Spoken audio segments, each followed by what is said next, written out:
Musicians and singers are quite emotional people, and sometimes they let it out while performing on stage in front of thousands of people. Hey guys, welcome back to Realest Rhythm. Today, we're going to revisit the 10 most touching onstage moments. So without further ado, let's get into this. Number 10. Corey Taylor cries during a concert in Baltimore. On May 24, 2010, the world was sad about the passing of Slipknot's Paul Gray. The entire metal community as well as the members of Slipknot were in shock.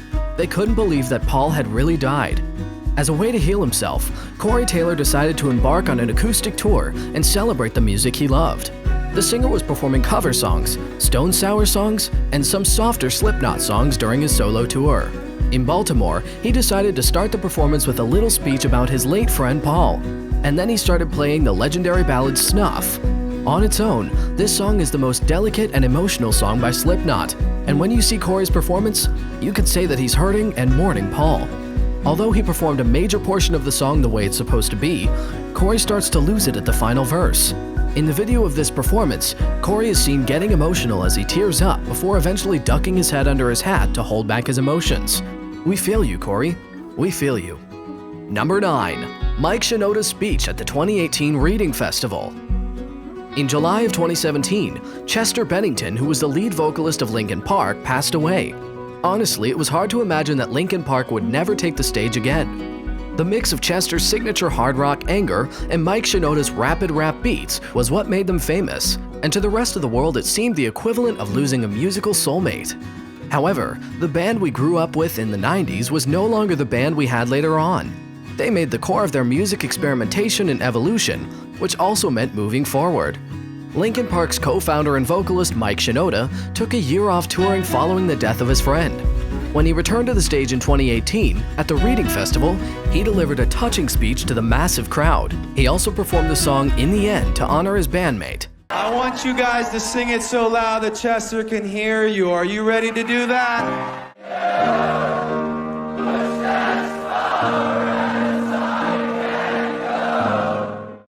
Number 8. Jonathan Davis's emotional return after his wife passed away. On August 17, 2018, Jonathan's wife Devin Davis passed away. This was really a challenging time for the musician. However, he still returned to the stage with Korn in September of that year to play scheduled shows. At one show, Jonathan sang For You.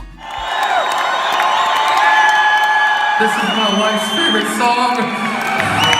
The singer also said that Devin suffered from mental health issues and her addiction was a side effect before Jonathan burst into tears. Davis told the audience, "I loved her with all my being." Number 7. Green Day. This amazing rock band was facing several issues back in 2013. That year, they performed their hit album titled Dookie at the Reading Festival. Let me tell you that it was the 10th anniversary of American Idiot, and naturally, there was a bit of tension in the air when the band was approaching to play Wake Me Up When September Ends.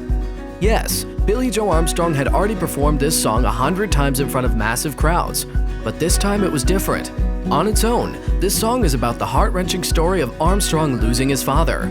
As Billie says, "Like my father's come to pass," the singer turns away and tries to control himself. However, he became tearful, and since that day, it's still the moment where we see this man revert back to the hurt child.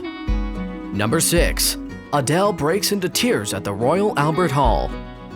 Back in the year 2011, Adele was performing her heartbreaking hit song titled Someone Like You. She was at the Royal Albert Hall and started crying mid-song. Let me tell you that Adele wrote this powerful ballad about her experience of a breakup. The audience was singing the lyrics with her, and by the end of her performance, Adele gave a tearful thank you. It's worth mentioning that this song became a global platinum hit and helped Adele gain stardom just a few months before this performance. Some fans even think that she had experienced an intense breakup a few weeks before her performance at the Royal Albert Hall. Thank you.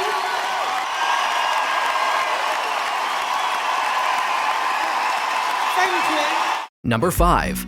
Tragically Hip's last live concert. Back in 2016, Gord Downie of Tragically Hip said goodbye to his band. This band had been one of the most popular bands in the world, and it was indeed an emotional final performance by the band.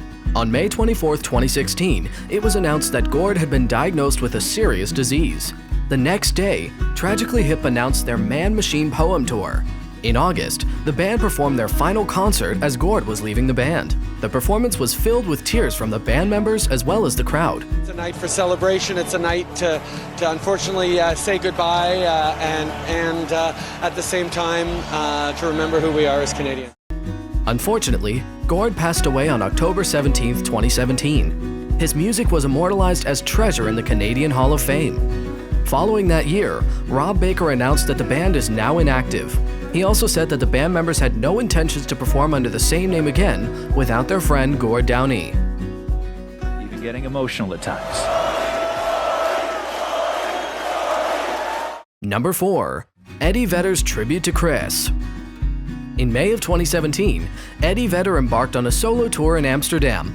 His friend Chris passed away on May 18th. Pearl Jam's lead vocalist Eddie first appeared on stage in Amsterdam since his friend passed away.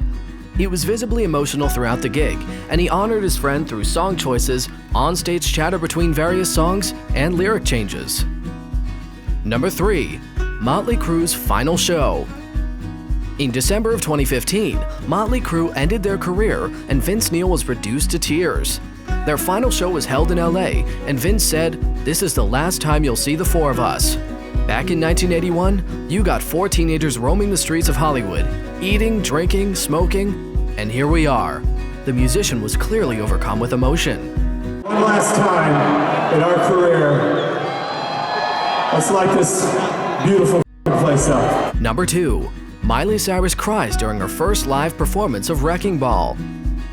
In 2013, Miley Cyrus performed at the iHeartRadio Music Festival in Las Vegas on September 21st. At this festival, the young singer gave the first live performance of her smash hit Wrecking Ball. While she was singing, fans noticed that she was struggling to perform properly, and she eventually broke down and wept. Now there can be 2 apparent reasons why Miley wept during her performance. First, she had gotten a lot of backlash and criticism that year with the invention of her iconic dance move, which may have amplified the effect of her breakup with her fiancé Liam Hemsworth. Second, she might have been thinking about her late pooch known as Lila. Despite her scandalous dress choices, there's no denying that the songs are highly emotional.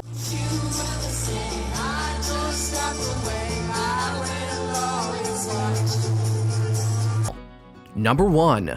Brian May's heartfelt performance of Love of My Life. Queen's lead guitarist Brian May is indeed among the greatest guitarists of all time. In fact, Rolling Stone has ranked him on the list of 100 greatest guitarists of all time. Roger Taylor, Brian, and Freddie Mercury used to rock the world with their songs. Now, Freddie was the lead singer of this band, and after his death, the band was put on hiatus for many years. However, Roger and Brian couldn't hold themselves again and started doing what they loved. They started performing, and during Rock in Rio 6 back in the year 2015, we saw an emotional performance by Queen. Roger and May recruited John Deacon as the new bass guitarist and Adam Lambert as the lead singer. Freddie wrote the song Love of My Life, and during this concert, May sang this song. The crowd was singing along with him, and it was an amazing performance. At the same time, a hologram of Freddie Mercury emerged and delivered the song to the crowd. By the end of the performance, the hologram shakes May's hand, and the audience saw Brian tearing up. We'll never forget the legendary singer Freddie and this legendary performance by Brian and Adam. That's all for today's video, and thanks for watching it. If you liked it, make sure to give it a thumbs up and share it with your friends. Give your respects to the artists in the comment section below, and we'll see you in the next video.